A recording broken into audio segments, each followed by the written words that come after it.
Hey, how's it going, everyone? So I recently entered this Soundcloud and Splice Nova contest, and out of about 200 entries, I'm currently tied for 7th place, which means I have a shot at winning. Not really expecting to win this one though, since there are some crazy entries here in the top 10, but I thought I'd do a quick breakdown video for this one since I had so much fun working on this project.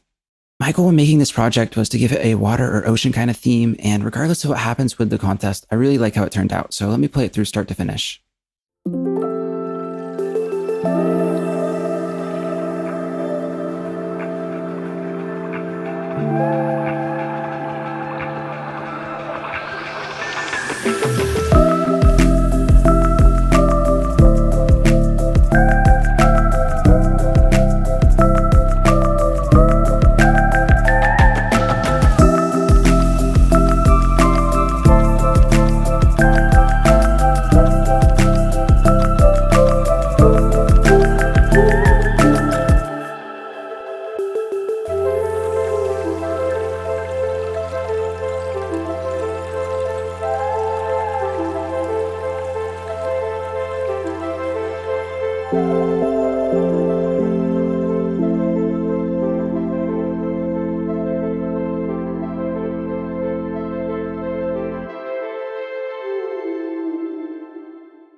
So the project you're looking at now is actually not where I did most of my work for this track. My PC ran out of processing power, so I had to bounce the stems to do some last minute mixing. Let's jump over to the main project where I did most of my work. So the challenge for this contest was they gave us 6 random drum samples and we had to flip it into our own thing.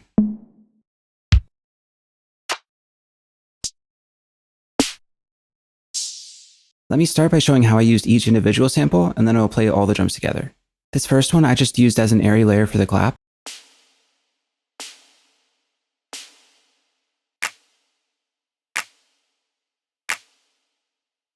The next one was this closed hat sample, which I tightened up a bit with the time stretch multiplier. Sounds like this. And I layered it with this open hat sample they gave us to make this hi-hat loop.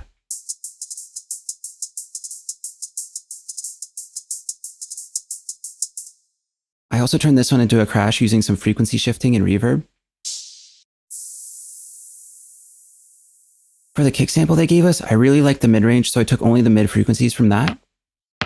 Next, I made my own fundamental and vital, and something interesting I did for this particular kick fundamental was I added a second lower oscillator pitched down with a slower attack, except this airy low end sub. And with only oscillator 2. Finally, I layered it with this transient. On their own, these elements aren't anything too crazy, but adding them together made for a really smooth and almost acoustic sounding kick. For the next sample, I did a few pitch and panning modifications and turned it into an offbeat percussion sound.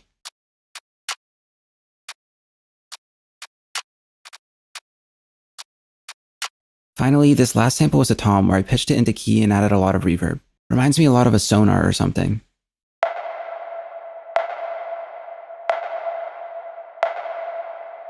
That was it for the samples they gave us, but I also went outside and recorded a bunch of random Foley sounds.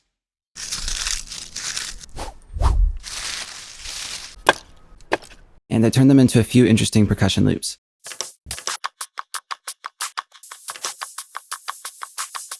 This loop here was originally me stomping on leaves, I think, and I used some creative processing to make it sound more like a shaker. Here's the original with no effects.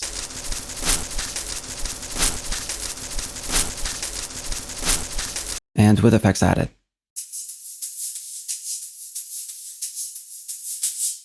I'm doing a few different things here. So first I EQ'd out the lows. Frequency shifted it up a bit. Added more highs with fresh air. I also have a really short ambient reverb going. Up to here it sounds like this. I gave it some rhythm using duck. I used a slapback delay and timeless with some diffuse to give it that shaker feel.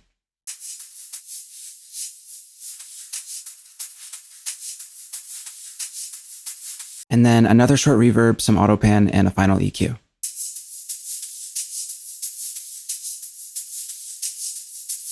I also added a few interesting fills and some cool little water sound effects. Altogether, here's how the drums sound.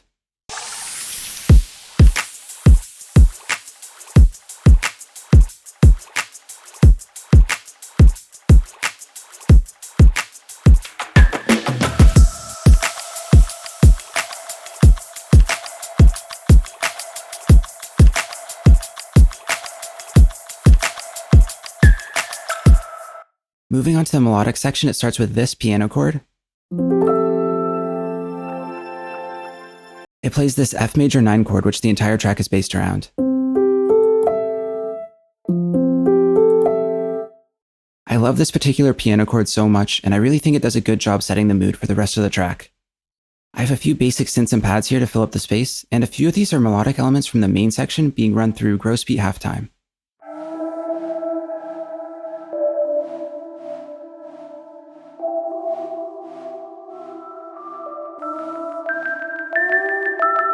We also have this whale synth, which I will go over in more detail later.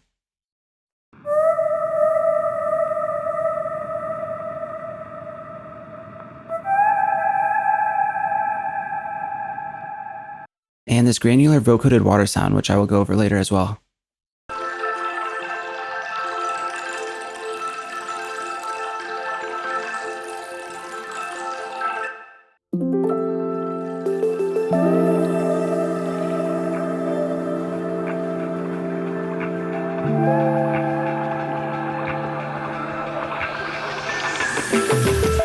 In the main section of the track here, there are a few layers of synths, and just about every single one is made from a sine wave, so I'll run through these real quick.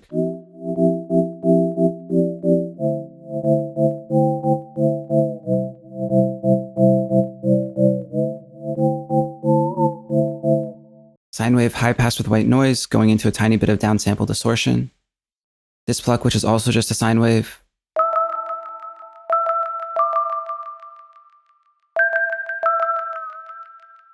The bass here is just a low-pass square wave.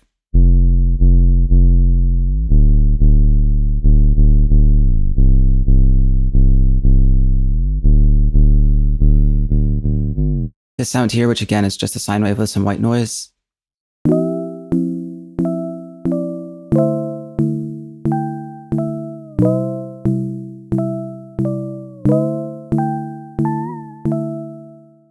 I bounced it and delayed it as well. I have this synth going.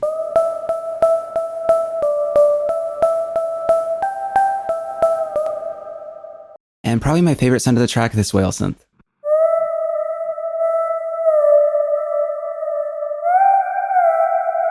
Again, same thing, sine wave white noise. This one has one voice and it's set to legato glide, which gives it that sort of like slidey whale effect, if you know what I'm saying. For part 2 of the chorus, I have this lead synth going.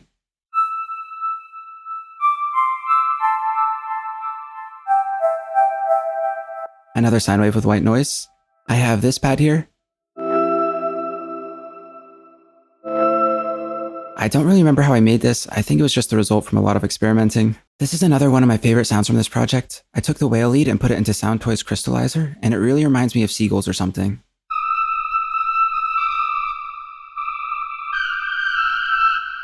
It makes the second part of this drop feel much more impactful to me.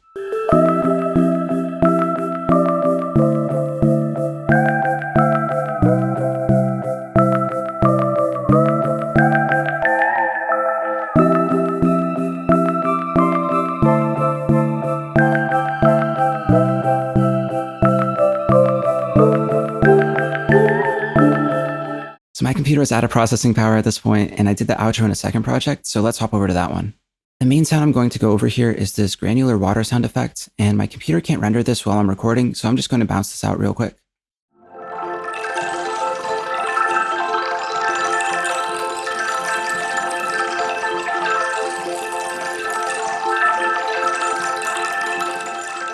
It is made from this granular pigments patch, which is just a vibraphone, a music box, and a kalimba. Sounds like this by itself.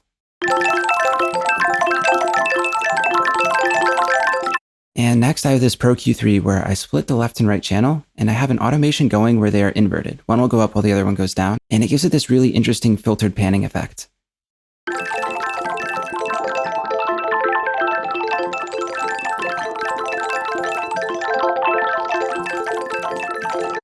Next I have a vocoder being modulated by this crazy sound.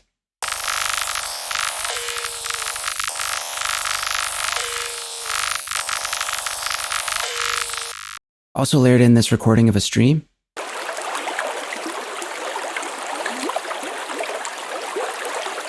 I have this harp going.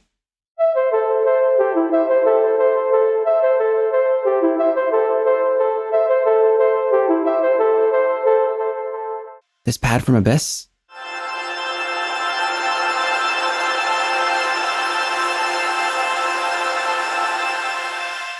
and this simple sublayer. Drops an octave here. The whale synth, of course.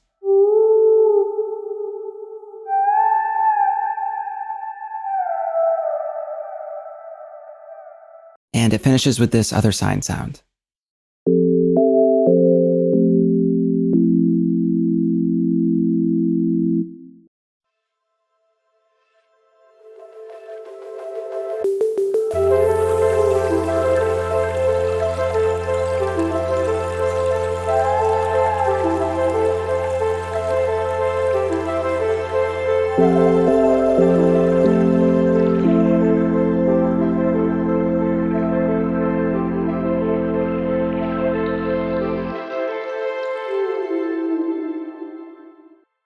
To get these drums to really poke through, I use some parallel compression and saturation.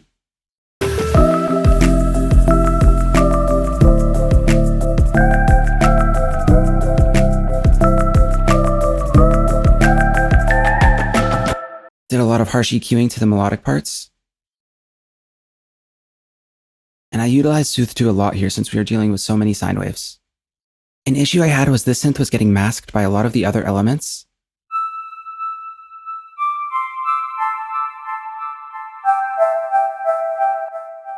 Here's how it sounded originally with processing bypassed.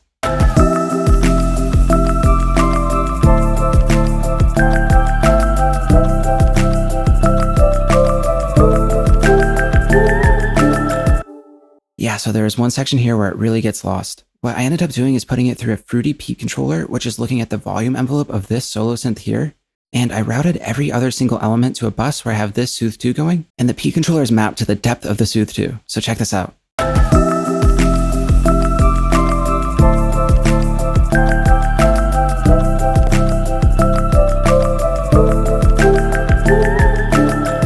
Thanks so much for watching. If you want me to go more in depth about any of the specific sounds or patches I used for this project, make sure to let me know and I'll be happy to do a video going over it. Anyways, that is all I have for today, so take care everyone.